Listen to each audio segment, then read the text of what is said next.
সালমান আল ফারিসি রাদিয়াল্লাহু আনহু উনি আরব মানুষ ছিলেন না, নন আরব ছিলেন, পার্সিয়ান, ফার্সিতে কথা বলতেন, মানে ইরান থেকে এসেছিলেন। উনি প্রথমে অগ্নি উপাসক ছিলেন। কি ছিলেন?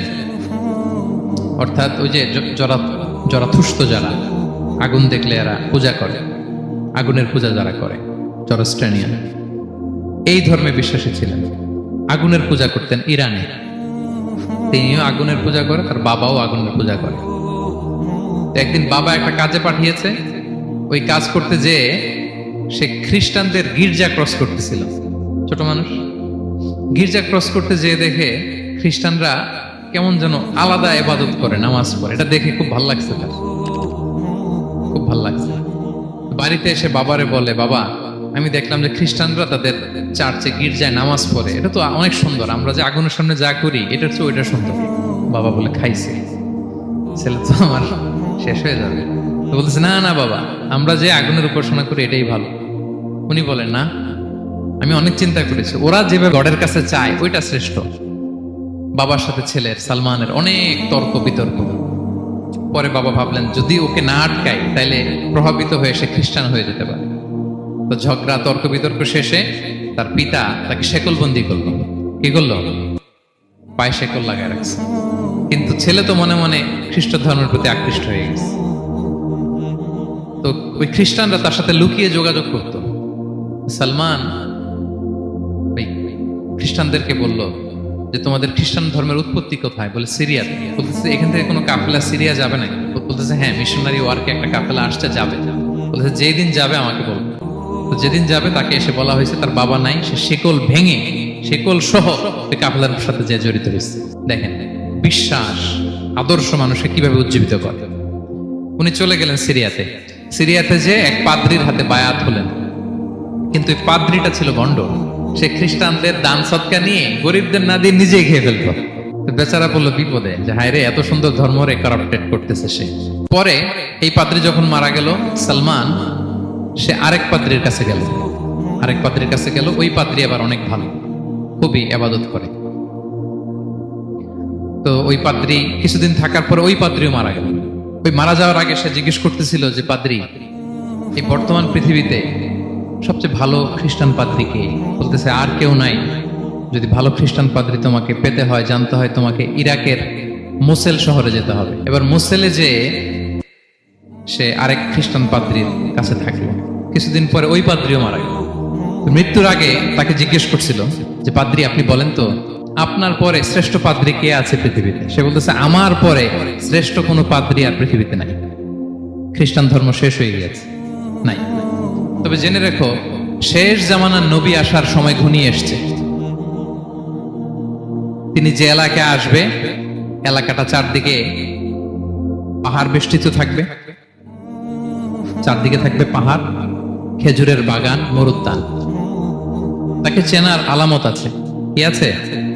আলামত আছে। এক নম্বর আলামত হচ্ছে, ওই শেষ নবীকে দানের খাবার দিলে তিনি খায় না, কিন্তু উপহার দিলে সে নেয়, খায়। আর তার পিঠে দুই কাঁধের মাঝখানে একটা নবুয়তির মোহর আছে। যদি পারো তার কাছে যে বায়াত হো। সালমান আল ফারিসি পাগল হয়ে গেছে ওনার সন্ধান পাওয়ার জন্য। কিভাবে যাবে, কিভাবে যাবে? তো উনি কিছু ছাগল পালতেন। একটা কাফেলা তিনি পেলেন, যে কাফেলা আরব কাফেলা, বনু কালবের কাফেলা, আরব দেশে যাচ্ছে। তাদের সাথে তিনি চুক্তি করলেন যে, আমার যত ছাগল আছে এই ছাগলগুলো তোমাদের দিয়ে দিব, তোমরা কি ওই এলাকায় আমাকে পৌঁছে দিবা? তার বললেন, হ্যাঁ পৌঁছে দিব। সব ছাগল দিয়ে দিলেন, রওনা হইলেন ওই এলাকায়। মাঝপথে তারা তার সাথে জুলুম করলো, অন্যায় আচরণ করলো। তাকে দাস হিসেবে বিক্রি করে দিল ইহুদিদের কাছে। ওয়াদি আল কোরা নামে একটা জায়গা আছে, ওখানকার এক ইহুদির কাছে বিক্রি করে দিল। সে ইহুদির কাছে দাস হিসেবে থাকতে আরম্ভ করল। অনেকদিন পরে, মদিনার পূর্ব নাম কি দেখি কে বলতে পারে? হ্যাঁ, মাশাআল্লাহ, তো মদিনার পূর্ব নাম হচ্ছে ইয়াসরিব। তো ইয়াসরিবের এক ইহুদি, বনু কুরাইজার ইহুদি, সে আসছে ওয়াদি আল কোরাতে তার কাজিনের কাছে। এসে দেখে নতুন এক দাস পাইছে, বলছে, আমি কিনবো, তুমি কিনতে চাও? তার কাছে বিক্রি করে দিল। তখন ইয়াসরিবের ওই ইহুদি, বনু কুরাইজার, সালমান আল ফারিসিকে নিয়ে ইয়াসরিবে চলে গেল। সুবহানাল্লাহ। মদিনার আগের নাম কি? বিষ্ণু ইসলাম মক্কা থেকে হিজরত করে কিছুদিন পরে কই যাবেন? সত্যের অনুসন্ধানে যদি আপনি হন, সত্য আপনি পাবেনই, সত্যের কাছে আপনি পৌঁছাবেনই, এতে কোনো সন্দেহ নেই। দেখেন বিষ্ণু ইসলাম ওই এলাকায় আসবেন, আসার আগে আল্লাহ তাআলা সালমানকে নিয়ে ওখানে পৌঁছায় দিয়েছে। তিনি ওখানে থাকলেন, দীর্ঘদিন থাকলেন, খেজুর বাগানে তিনি কাজ করেন আর অপেক্ষা করেন যে কবে বিষ্ণু ইসলাম আসবেন। একদিন তিনি খেজুর গাছের উপরে কাজ করতেছেন, হঠাৎ ইহুদিরা বলা বলি করতেছে, আজকে ওই মক্কা থেকে কোন এক লোক নাকি আসছে কোবাপল্লীতে, সবাই বলে সে নাকি নবী, সবাই বলে সে নাকি। এই কথা শুনে উনি খুশিতে ওই খেজুর গাছ থেকে ধপাস করে নিচে পড়ছে। নিচে পড়ে মালিককে বলতেছে, কে আসছে কে আসছে। এই কথা শুনে মালিক রেগে মেগে তাকে মারতে আরম্ভ করলো, যে তোমার জেনে কি লাভ, যাও এখান থেকে। তার মানে সুবহানাল্লাহ, সালমান আল ফারিসি তিনি জেনে গেলেন যে বিষ্ণু ইসলামের আগমন ঘটেছে। আপনারা জানেন যে হিজরতের যে রুটটা, বিষ্ণু ইসলাম সরাসরি ইয়াসরিবে বা মদিনায় না ঢুকে প্রথমে কুবাতে ঢুকেছিলেন, কুবাপল্লীতে কিছুদিন ছিলেন, মসজিদে কুবা নির্মাণ করেছেন। তো তিনি তো সত্যের সন্ধানী হয়ে পাগল, আল্লাহর কাছে সবসময় দোয়া করতেন, আল্লাহ সেই আখির জামানার নবীর সন্ধান যেন আমি পাই। সালমান আল ফারিসি রাদিয়াল্লাহু তাআলা আনহু, ওই যে তার পাদ্রীর শিখিয়ে দেয়া যে আলামত, তিনি দেখলেন ঠিকই তো ইয়াসরিবের দুই দিকে হাররা আছে, মানে পাহাড় বেষ্টিত, আবার খেজুরের বাগান আছে। এবার তিনটা যে আলামত দিয়েছিল, ওই আলামত চেক করার জন্য কিছু খেজুর নিয়ে কুবায় চলে গেলেন। কুবায় যেয়ে দেখেন বিষ্ণু ইসলাম সাহাবাদের নিয়ে বসা। তো তিনি বিষ্ণু ইসলামের সাথে পরিচিত হয়ে বললেন, এই যে কিছু সাদাকার খেজুর আমি আপনার জন্য এনেছি, নেন। বিষ্ণু ইসলাম বললেন, ওই যে ওদেরকে দাও, ওই যে গরিব সাহাবারা, ওদেরকে দাও। বিষ্ণু ইসলাম খেলেন না, সে মনে মনে বলতেছে, এই তো একটা পেয়ে গেছে, একটা পেয়ে গেছে। উনি কিন্তু খায় নাই, ধরেও নাই, বলতেছে যে ওদেরকে দাও। দিল, সাহাবারা খেলেন। এরপর বিষ্ণু ইসলাম কুবা থেকে মদিনায় চলে গেলেন। তখন মদিনার নাম হয়নি, ইয়াসরিবে গেলেন। এবার কিছুদিন পরে আরো কিছু খেজুর নিয়ে সালমান রাদিয়াল্লাহু তাআলা আনহু বিষ্ণু ইসলামের কাছে গেলেন। এবার যে বললেন, কিছু খেজুর আমি উপহার হিসেবে আপনার জন্য এনেছি, আপনি কি গ্রহণ করবেন? বিষ্ণু ইসলাম বললেন, অবশ্যই গ্রহণ করব। বলেই তিনি একটা নিয়ে খেতে শুরু করলেন, খেলেন এবং বিতরণ করলেন। মহা খুশি, এই তো পেয়ে গেছি দুইটা সাদাকার খেজুর, বলেছি ধরেও নাই, খায় নাই। যখনই বললাম উপহার, খেয়েছে। এবার বাকি রইল কয়টা? সেটা কি? নবুয়তের সিলমোহর, দ্য সিল অফ প্রফেসি। এটা তো দেখা এত সহজ না, যদি এদিকে থাকে, জামা পরে থাকলে দেখা যাবে। তো এটার জন্য প্রায় যায়, কিন্তু ব্যাটে বলে হয় না, ট্রাই করে কিন্তু দেখা যায় না। একদিন তিনি গেলেন, এবং এটার জন্য তো পিছে পিছে থাকতে হবে, কি বলেন? কথা নেই বার্তা নেই, হুট করে পিছু পিছু ঘোরা যায় নাকি কারো? একদিন একটা উপলক্ষ তৈরি হলো, সেটা কি? বিষ্ণু ইসলাম, এক সাহাবী মারা গেলেন বাকিউল গারকাদে, মানে যেটাকে আমরা জান্নাতুল বাকি বলি, ওই কবরস্থানে ওই লাশ নিয়ে যাচ্ছে, সবার সাথে সাথে বিষ্ণু ইসলামও যাচ্ছে। তো এখন তো একটা সুযোগ, পিছনে পিছনে যাওয়া যায়, কি বলেন?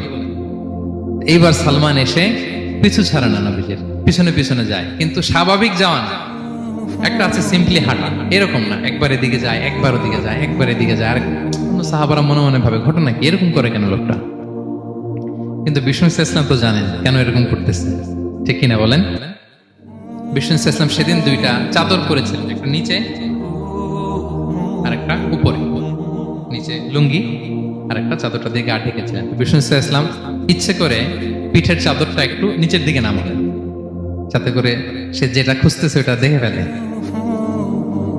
বিষ্ণু ইসলাম চাদরটাকে একটু করে নিচে নামালেন, নামানোর সাথে সাথে তিনি দেখলেন দ্য সিল অফ প্রফেসি, মাহরুন নবুয়া। দেখার সাথে সাথে সালমান আল ফারিসি চিৎকার দিয়ে বিশ্বনবীকে জড়িয়ে ধরলেন এবং ওই জায়গাটাতে দুই ঠোঁট দিয়ে চুমু খেলেন, কাঁদতে শুরু করলেন। বিষ্ণু ইসলাম বললেন, কেন কাঁদো তুমি? এতক্ষণ আমি আপনাদেরকে যা শোনালাম, সালমান পুরো ঘটনাটা বিষ্ণু ইসলামের কাছে বর্ণনা করলেন।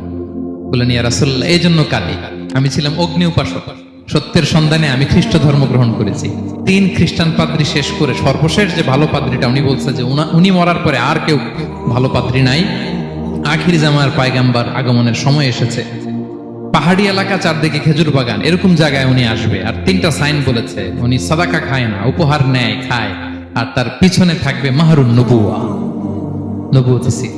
সুবহানাল্লাহ। বিষ্ণু ইসলাম খুশি হলেন, তাকে শাহাদা পড়ালেন এবং বললেন যে, তোমার এই দাসত্ব থেকে মুক্তির জন্য কি লাগবে? সে বলে যে, আমার চুক্তি হয়েছে 300 খেজুর গাছ লাগবে। কয়শো? বিষ্ণু ইসলাম বললেন, কে আছো তোমাদের ভাইকে সাহায্য করবা? কেউ 20টা, কেউ 30টা, কেউ 40টা। সব সাহাবারা ডোনেট করে 300 খেজুর দিয়ে দিলেন, খেজুরের গাছ হয়ে গেল। আর 40 গ্রাম স্বর্ণ, এটাও দিতে হবে। তো কোন এক যুদ্ধে বিষ্ণু ইসলাম একটা ছোট্ট স্বর্ণের টুকরে পেয়েছিলেন, বললেন যাও এটা নিয়ে ওজন দাও, ওজন দিলে দেখবা হয়ে গেছে। ওইটা নিয়ে ওজন দেয়া হলো, দেখা গেল মুহূর্তে একেবারে সমানে সমানে 40 গ্রাম হয়ে গেছে।